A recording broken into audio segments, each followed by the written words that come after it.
The Mark I Renault Twingo is truly one of the cars ever made. Probably the best thing that has come out of the land of cheese, wine and guillotines. However, most of you probably don't know that that happy smile actually hides a terrible curse.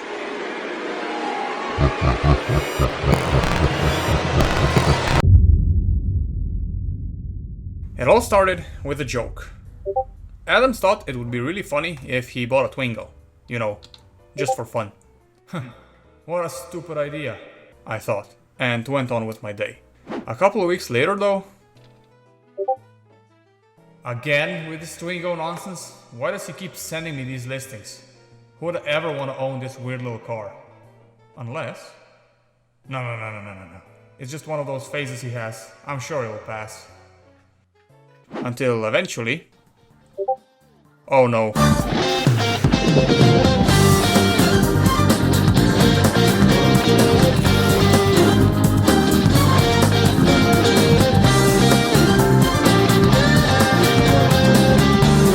A funny man.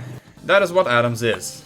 The mad lad went ahead and bought the Twingo, which, in its defense, we thoroughly enjoyed. There were a couple of issues to iron out. What the fuck did you do? And we managed to fix them more or less. This little guy.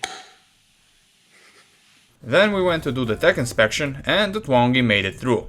It was then registered and we took it on a small road trip.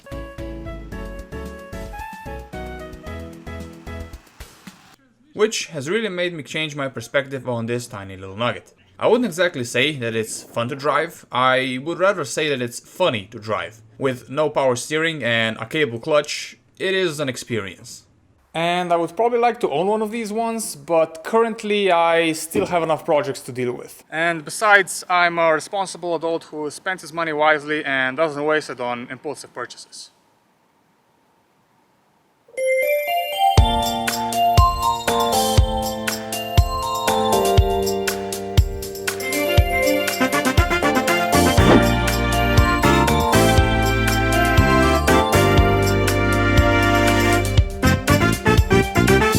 I'd like everyone to meet the new member of the Wonderful World family, aptly named the Blue.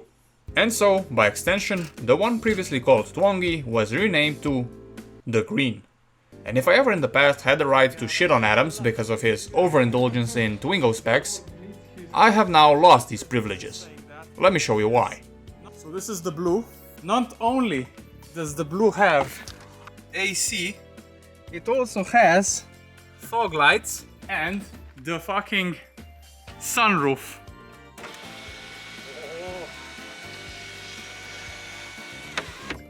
Very cool indeed. Oh yeah, and another thing, the key is white. And put it in neutral. Try turning the wheel now.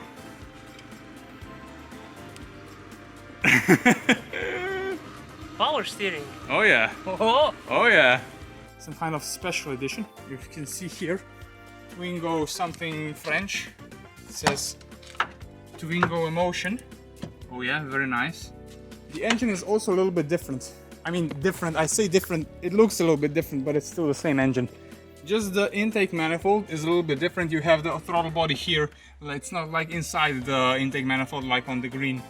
Like Green, this one has also a couple of problems. For example, horn isn't working. This one came with the factory extra called semi-automatic passenger window.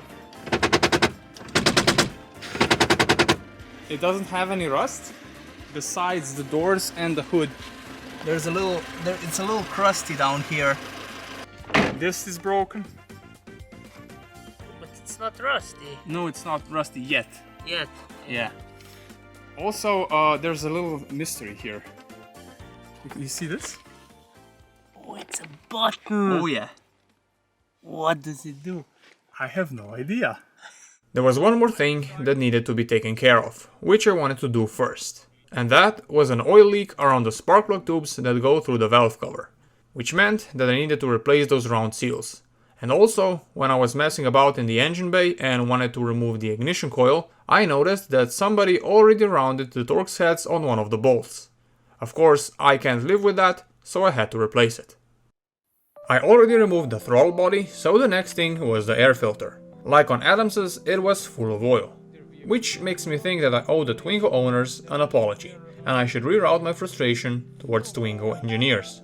You would think that with this being a new type of engine, they would fix this, but I guess not. Whatever. Depending on how fast the filter gets oily, I might have to put in a catch can. I then took off the oil fill tube and got to removing the intake manifold, which was easier this time around. Partly because this new design is easier to work on, but mainly because I moved the AC compressor out of the way. I was like, "Ooh, what is this here? Why is this here? Let me take this off." And what happened is we had a little sploosh. Let me do a little. Ooh.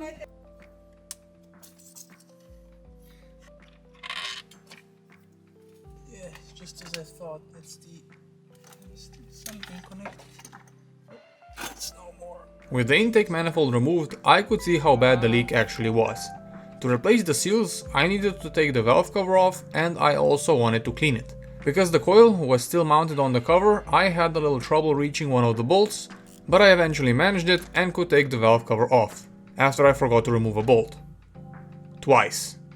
Underneath it wasn't super good, but also not super bad. This car has a bit more mileage than the green, so I guess this could be expected. I then cleaned out the valve cover and put it back on, to protect the internals, while I cleaned the intake side of the head.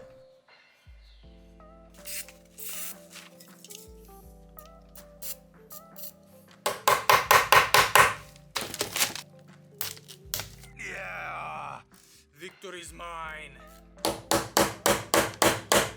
You got this. Yeah. There we go.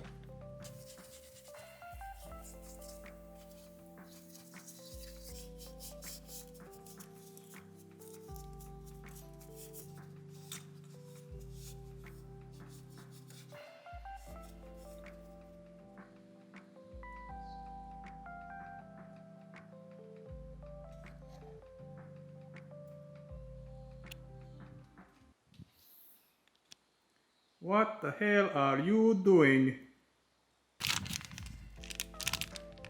I then changed the seals. I made a real mess of the first one, but I later on learned that it is easier to push them from the inside out. Now I could put the valve cover back on. I cleaned up the surface and applied some gasket maker on some of the edges, which I totally didn't forget to do on the green.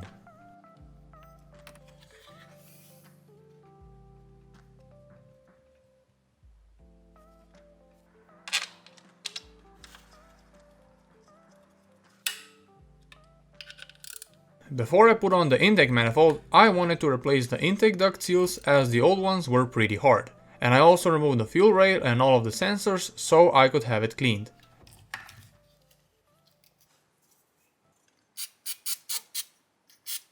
Then I put in new seals and reinstalled the sensors and the fuel rail.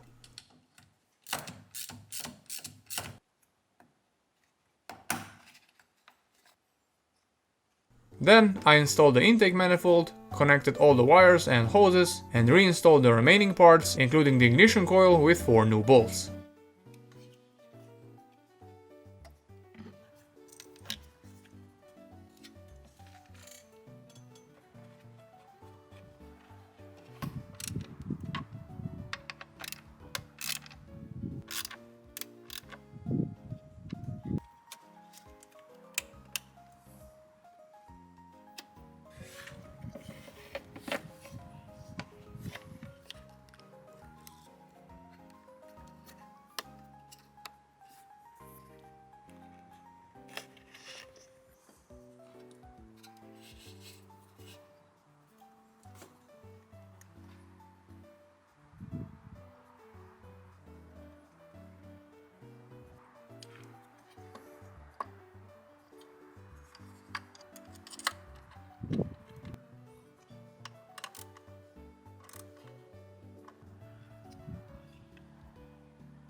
Oh, let's go.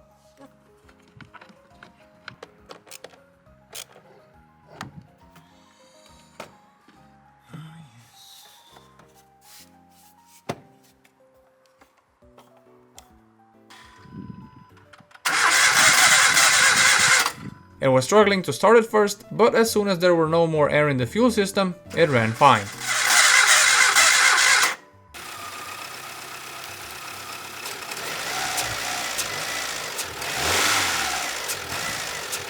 So, that is one major thing done, but there are still many more things that need to be fixed. And like the blue, the green has its fair share of problems as well. But all that is going to have to be done in the next video. For now, I'd like to thank you very much for watching. If you enjoyed the video, you can give it a like, and if you'd like to see more Twingo shenanigans, you can subscribe to the channel to be notified when new videos come out. Although, if you don't want to do that, that is also fine. If you'd like to get yourself some of the classic Wonderful World stickers, the link to those is in the description. Thank you again for watching, and I wish you a great rest of your day.